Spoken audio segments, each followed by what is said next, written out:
I have the recording on, so we're going to do a quick start here. Over the weekend, you were supposed to work on a worksheet called 3-minute diagrams. Did you do that worksheet? I attempted. You attempted to do that worksheet. All right, well, tomorrow we are correcting that worksheet, so make sure your attempts are done. And the other thing, you were supposed to do the first web assign. How'd that go? Pretty good. I saw that some of you have the second web assign totally done, but you didn't have to have it totally done. Tomorrow, we are going to do, tomorrow, we're going to do one new problem, and then we're going to spend some time on the second web assign and a new web assign.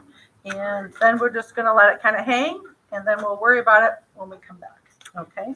So today we are looking at notes 2 because you and I did not do the first page and we did not do the last page. So I want to come back and go a little bit deeper into some of these concepts. All right, I'm going to start with forces. So honestly, scientists really don't understand forces. Like some forces are invisible and we can't even see them. It's hard to understand things that you can't see. And so my analogy is going to be in biology, like all of the living things, all of the plants and the animals. Back a long time ago, I guess we got to be like in Darwin's age, when we were trying to learn about all the plants and the animals, Darwin and future people classified them. They organized them. It's like, okay, if you're a plant, you're going to go here. If you're an animal, you're going to go here. And if you're an animal, these animals live on land. These animals live in water. These animals live in land or water. And like you kind of start to group things. When you don't understand something, you group things. So that's what the physics people did with forces. We don't really understand forces, so we started to group them. And so we use this for this definition right now that a force is a push or a pull, but we're going to find out that that's not really a very good definition, but we'll go with it for a few more minutes. All right, so one way that we could group forces is into what are called contact forces, forces that touch each other, and then non-contact forces, forces that don't connect. All right, a contact force. An example of a contact force could be like an applied force. That's like when I take my hand and I put it on the block and I pull the block, like my hand is touching the block.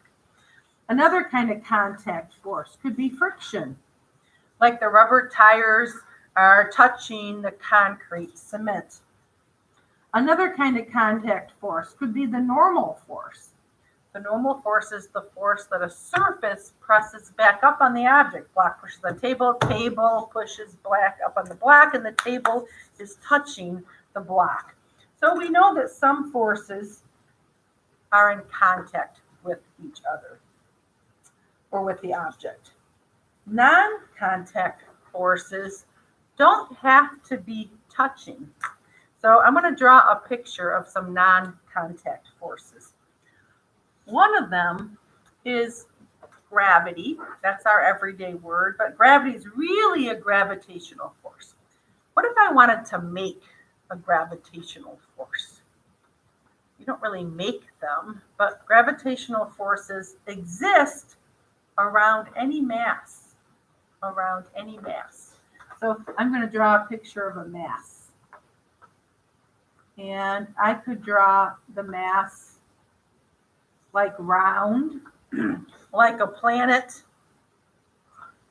And around the mass, that would be out here, so I'm just going to kind of scribble and make it look like a cloud, is a gravitational force. So a gravitational force exists in the space around an object. You're used to that mass being a planet. Like the gravitational force, gravity exists around a planet. It doesn't have to be a planet. It can be my mug. My mug is like a planet, okay? So if I have a mass like this, there's gravity out here. There's a gravitational force. And it's not, the gravitational force is not connected or touching my mug. You have a gravitational force around you. Thought you weren't going to be here today. That's next week. Okay. So gravitational force around. And the gravity is not, the gravitational force is not necessarily touching Ryan. In fact, he could make a pen fall on him, okay, because he has his own gravitational force there. So non-contact forces. So now I'm going to draw not a mass, but I'm going to draw what's called a charged particle. And that would be like a proton that has a plus charge. And I'll draw an electron that has a minus charge.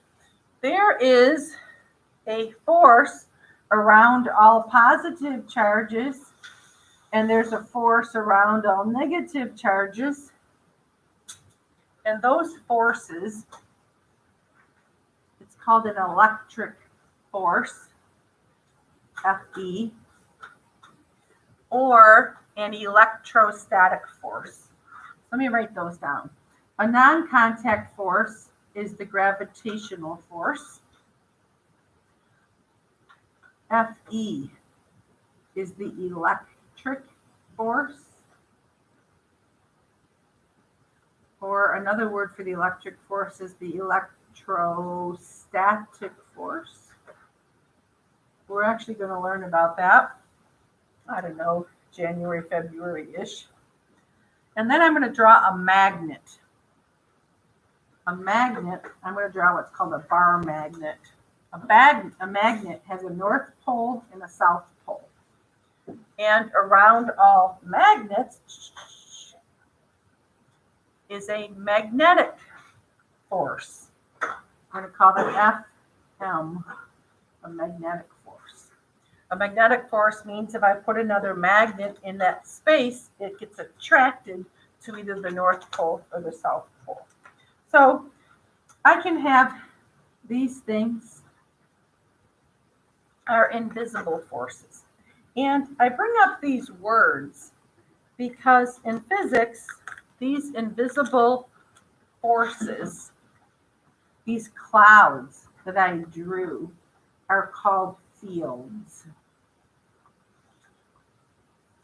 This is called the gravitational field, an electric field, a magnetic field. It means like the part of the cloud where that force exists in there.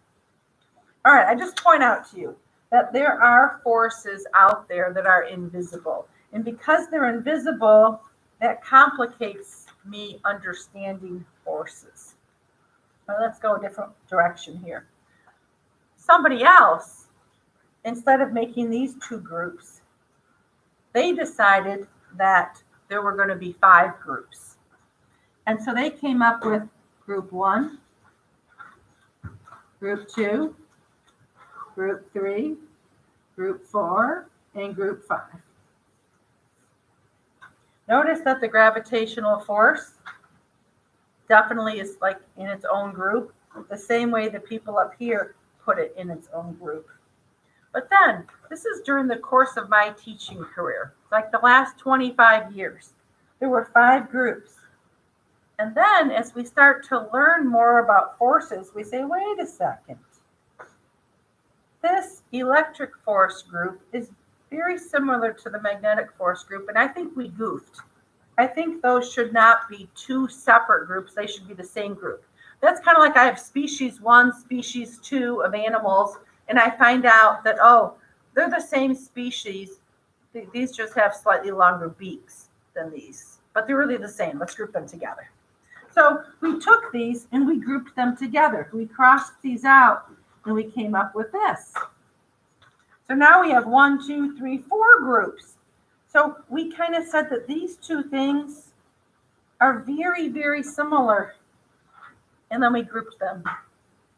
And then later on in my career, they decided that this and this were very similar and they grouped them. And now we are left with three things. The strong nuclear force, notice that has never changed. The gravitational force, that has never changed. But we ended up grouping these middle three into a new group called the electroweak force. So right now we have three groups. We do need to know these three groups. So I'm going to number them down here. 1, 2, and 3. By the way, Einstein, when he died, this is what he was working on. He says, wow, we have 3 different kinds of fields. And we figured out that these two, there was a big relationship between these 2 kinds of fields. And Einstein said he thinks the gravitational field also should collapse into this category. It should collapse into that category. And I'm going to write that down here. The belief that all forces are related, or that there is only one type of force, is called the grand unification theory. It's a long word. Grand unification theory. It's sometimes abbreviated as GUT. G-U-T.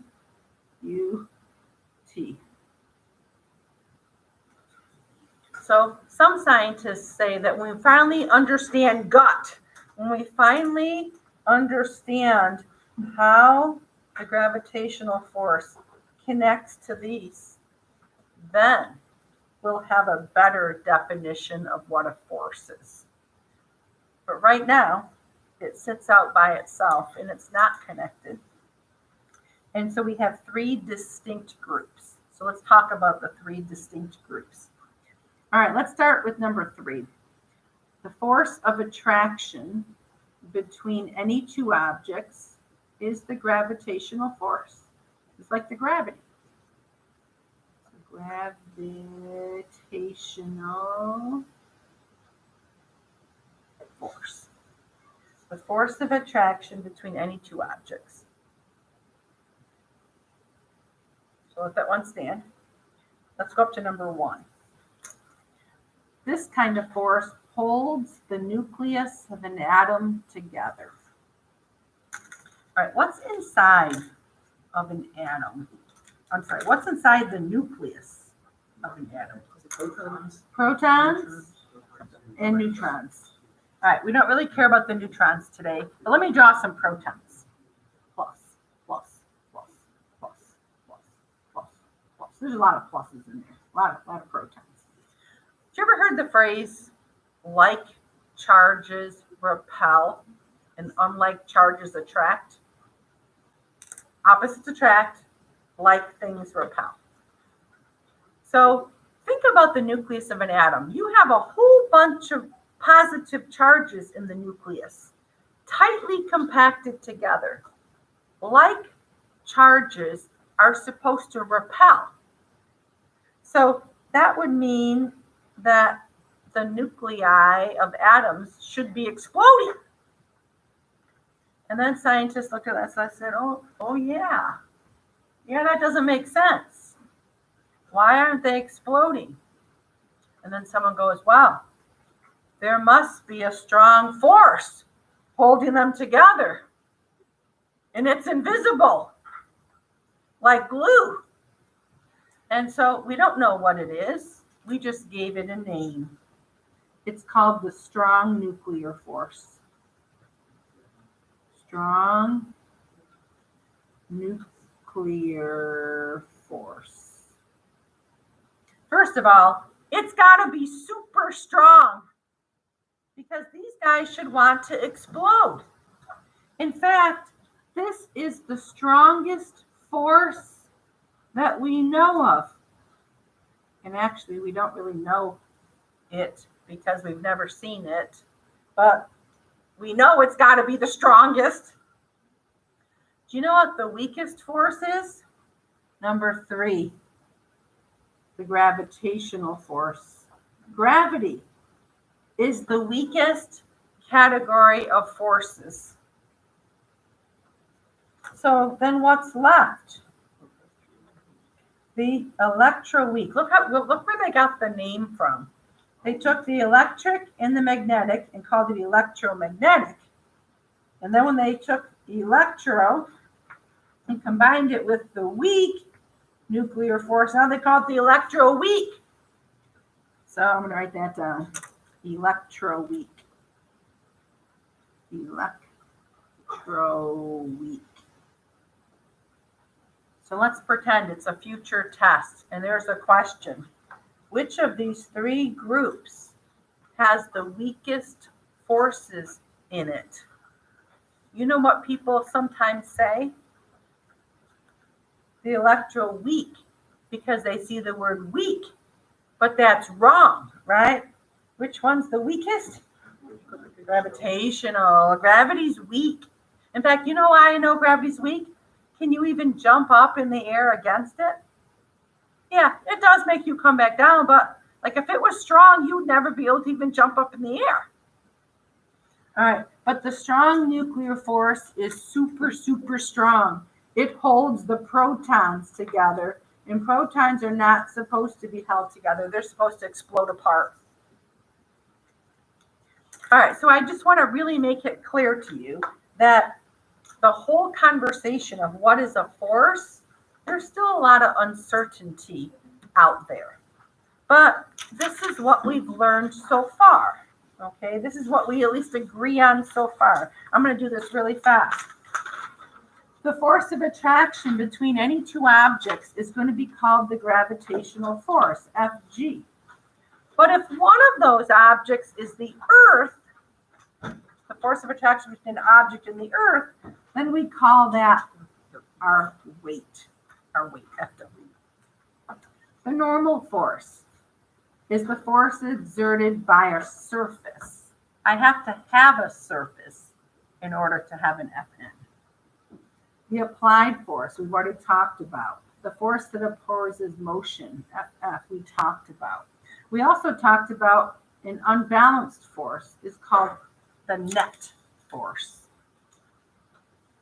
I'm going to start at the bottom now. The magnetic force is the force around a magnet. The electric force, or the electrostatic force, is the force around a charged particle, like a proton or an electron. We did not talk about this yet, but the buoyant force is the force that makes something float. And when we learn to build our cardboard boats, we'll learn about the buoyant force and how we can predict whether our boat will float or not. So we have a couple of blanks left. We'll end today by filling in these two blanks, and over the next couple of days after Thanksgiving, we'll fill in the rest of them. So I'm going to set this aside for a second, and I'm now going to turn to page 3.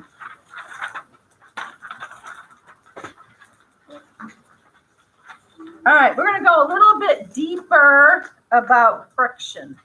You and I know that friction opposes motion, but sometimes friction is actually helpful, and sometimes it's a hindrance. So give me some examples of when friction could be helpful. When do I want friction? Yes? Slowing down. Give me an example.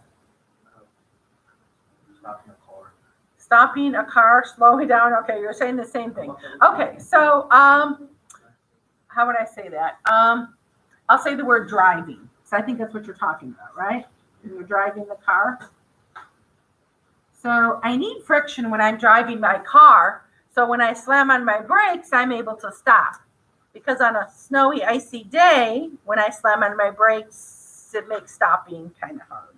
All right, what else is friction helpful?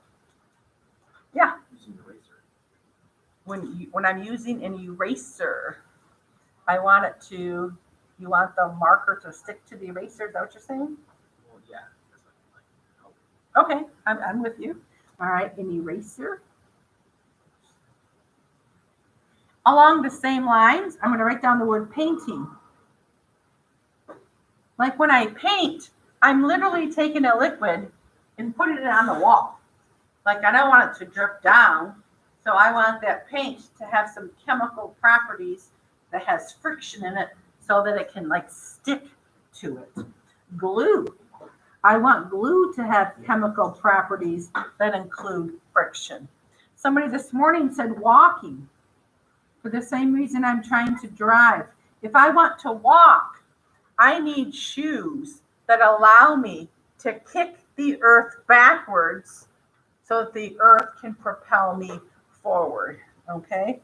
All right, when is friction bad, a hindrance? Give me an example there. Yes. You can also say bad for this one if you want to go faster and not have like the resistance. Okay, I'm with you. But let's change it so I don't have to have it in both columns. It's gonna be confusing. So how about so I think I heard you. I'll call it wind. Can I say that? Yeah. Like wind is a hindrance in my airplane or in my car or something like that. Give me another one. Pardon? Current? You mean like in water? Yeah. In water? Okay, current. What about when you go skiing? Like some people actually take the time to wax their skis because I want to reduce the friction between my skis and the snow. What about ice skating? Ice skating. What do we do to reduce friction in ice skating? We sharpen the blades, or don't we sometimes Zamboni the ice? Yep. Smooth it all down? Okay, all right. So I gave you this general equation last week. It was very general. That's because we haven't talked about this yet. Okay, so let's go a little deeper. I'm going to make up a question, and I'm going to do this right now, but we're going to come back to this exact box on our review for this entire unit.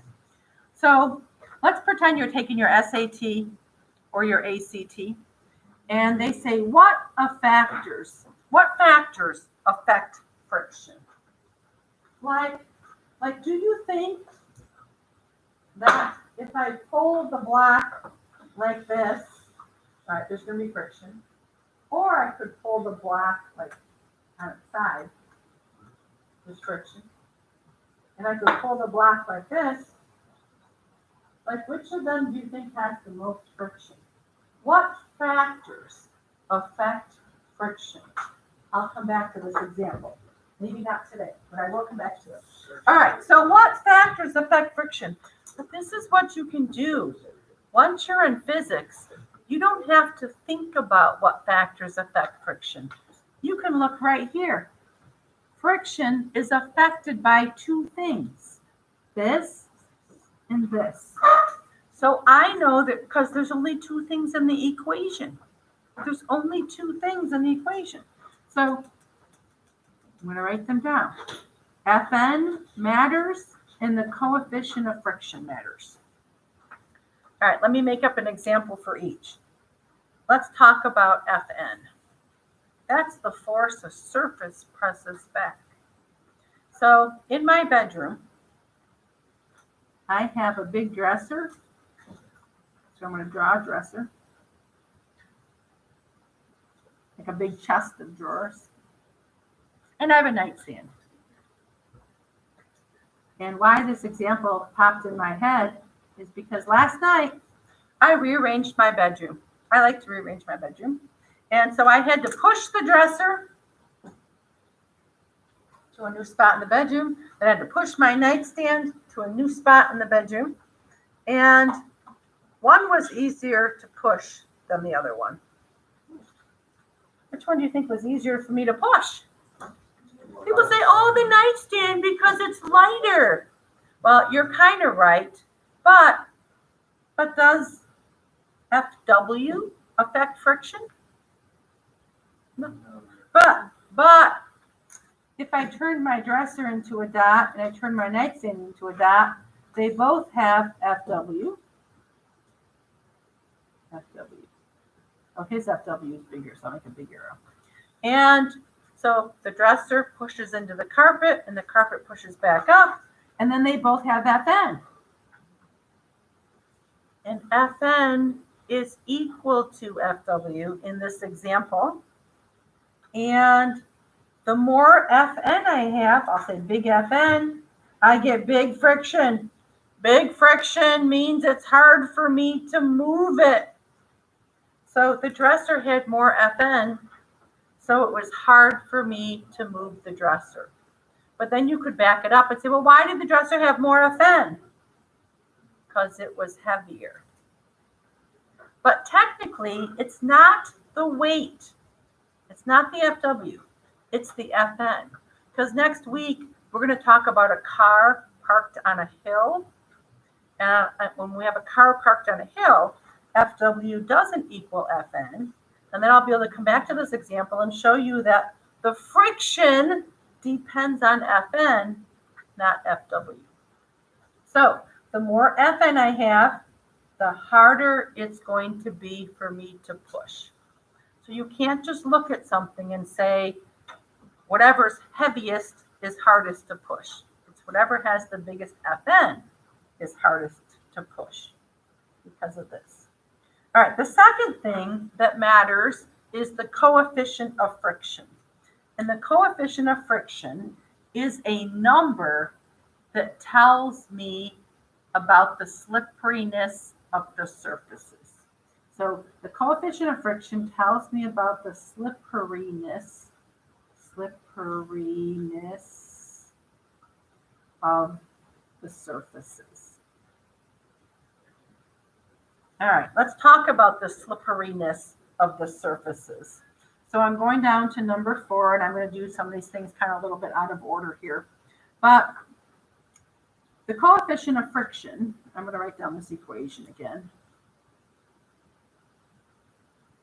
If I want to learn about the coefficient of friction, I'm going to solve this equation for the coefficient of friction. So the coefficient of friction would end up being Ff over Fn. Let's look at the units. The units of friction would be newtons, because it's a force. The units of Fn, it's a force, are going to be newtons. And I'm going to have newtons over newtons, they're going to cancel. So what are the units of mu? No units.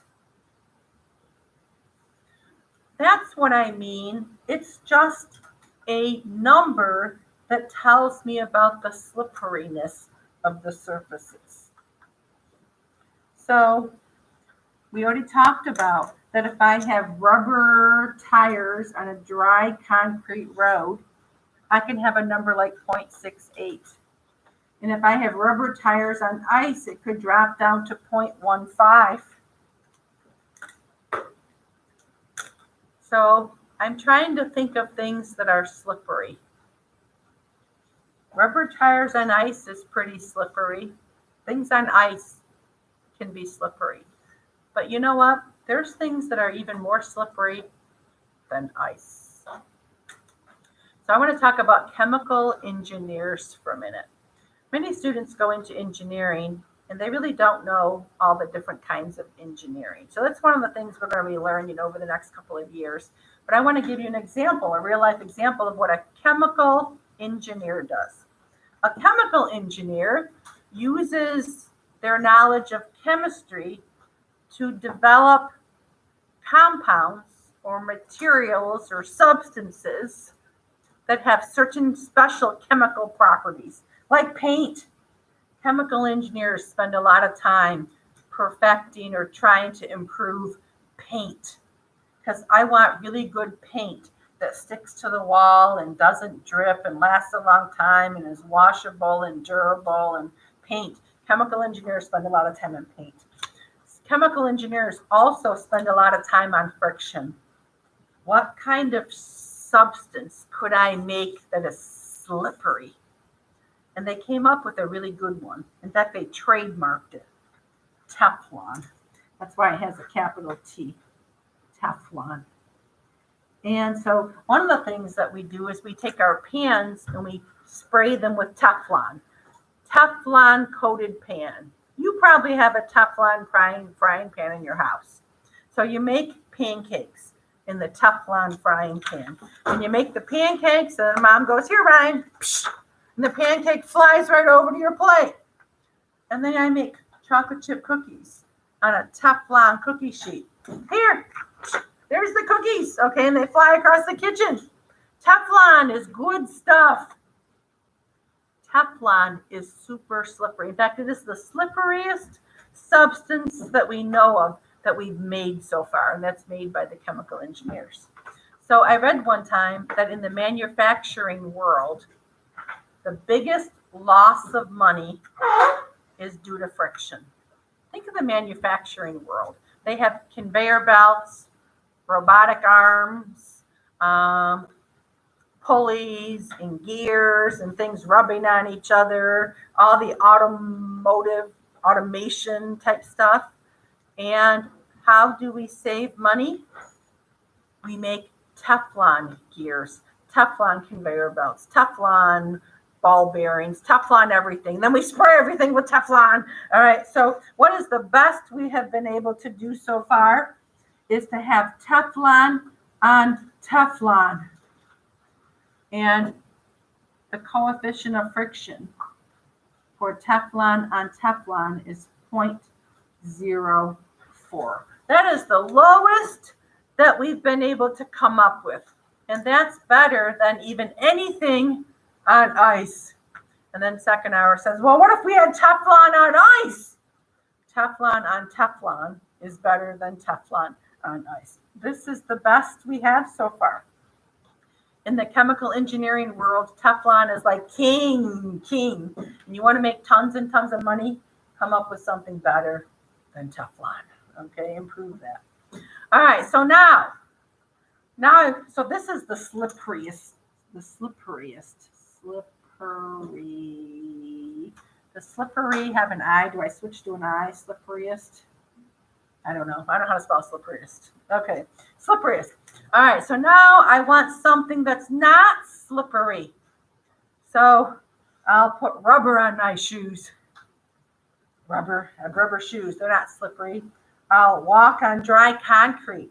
That's like 0.68, maybe a 0.9. And then I can improve that by getting more sticky shoes. But the problem is when you start to try to get not slippery, then you pretty much turn into glue. It's like, okay, my shoes are so good, I can't even move, okay? And so we don't really know what the biggest number is, because when friction gets so big, it's really not called friction anymore. It's called glue, and now you're just stuck and you can't move. But I would say numbers like that you're going to run into in physics problems might go up to approximately maybe 1.5 or something like that. But the coefficient of friction is going to be a small number.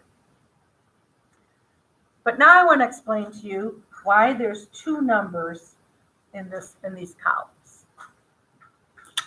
Why are there two numbers? Because there's really two kinds of friction. So we need to draw a picture in order for this to make sense. And so the picture that I'm going to draw is that truck that's out in the parking lot there, that silver truck again. So here it goes. Silver truck in the parking lot has FW, it has FN, and because it has FN, I know it has friction. I also know it has a coefficient of friction of rubber tires on concrete. So there's a lot of friction going on out there. So I'm going to big friction. Big friction. All right, now I'm going to go out to the parking lot, tying my rope to the bumper, and I want to make the truck move. All right, let's pretend the friction is 500 newtons. So I'm going to go out there, and I'm going to pull really, really, really, really, really hard. And what if I'm pulling at 499? It's not moving, not moving. All right, let's put our first vocab word in. The force that, so static friction. Static friction is the force that must be overcome to start something moving. This is an example of static friction. So I'm going to put an S there. It's F sub F sub S.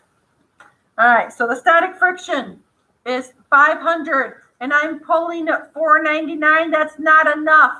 I now pull at 500. Some people think that I have to get to 501 to get it to move. That's not true. I only got to get to 500. So I'm now going to pull at 500. The force that must be overcome to start something moving. I know this is moving because these things are equal to each other. In fact, it's moving at constant velocity. We really don't know what the velocity is, but because I just made up the story, I think you can guess what the velocity would be in real life in this situation. I'm probably just like inching it along a little bit like this, okay? I don't think I'm pulling it at 60 miles an hour, all right? But I have constant velocity. So static friction is the force that must be overcome to start something moving. All right, but now I got the truck rolling. I got it rolling, and I'm going across the parking lot, but I'm getting tired. I need someone to take over for me. I need someone to take over. All right, so I'm going to draw the picture of you taking over. So here's the truck. It's got FW, it's got FN. And because I already got the truck rolling, does it make sense to you that the friction is going to be less now? Friction actually changes once it's already moving. And so that friction now has changed to, I put a K there, has changed to kinetic friction. I don't know if you've learned this word in your past someplace, but kinetic energy is energy in motion. Once something's moving, it's called kinetic friction. The force that must be overcome to keep something moving. Look at that, I like that. Static friction is what you need to start something moving. Kinetic friction is what you have to keep something moving. Which is always greater? Static.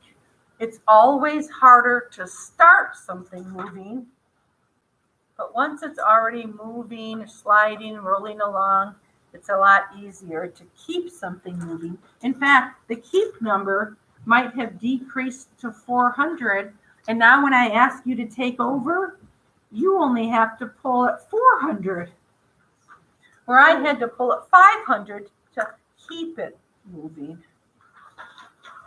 All right, so we have to do one last thing.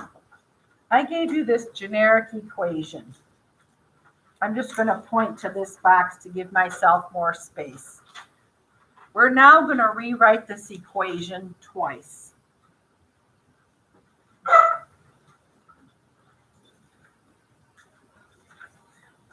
If you're talking about something like the truck that's not moving yet, then this becomes static friction. And then you have to plug in the coefficient of static friction. You got to plug in these numbers. These are the mu s's.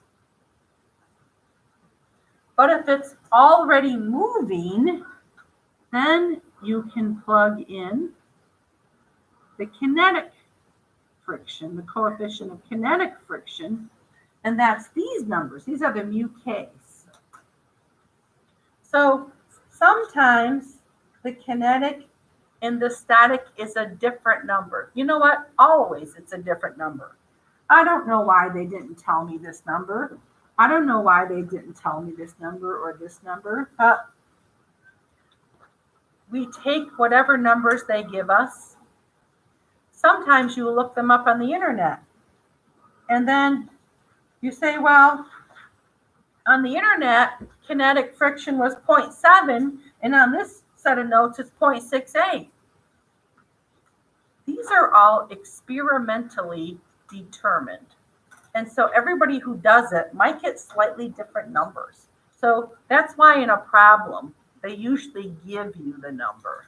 But we're going to do a lab after break where we're going to learn to get these numbers ourselves. And so we can see how our numbers compare.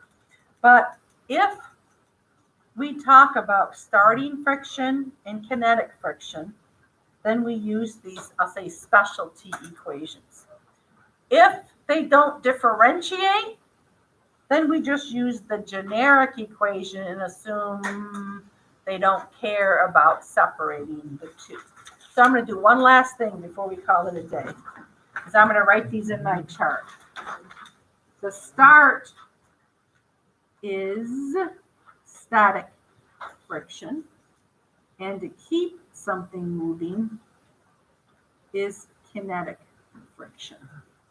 And that just changes my equation a teeny bit if I have to do that. Okay, there is no homework tonight other than to make sure your free body diagram worksheet is done. Okay?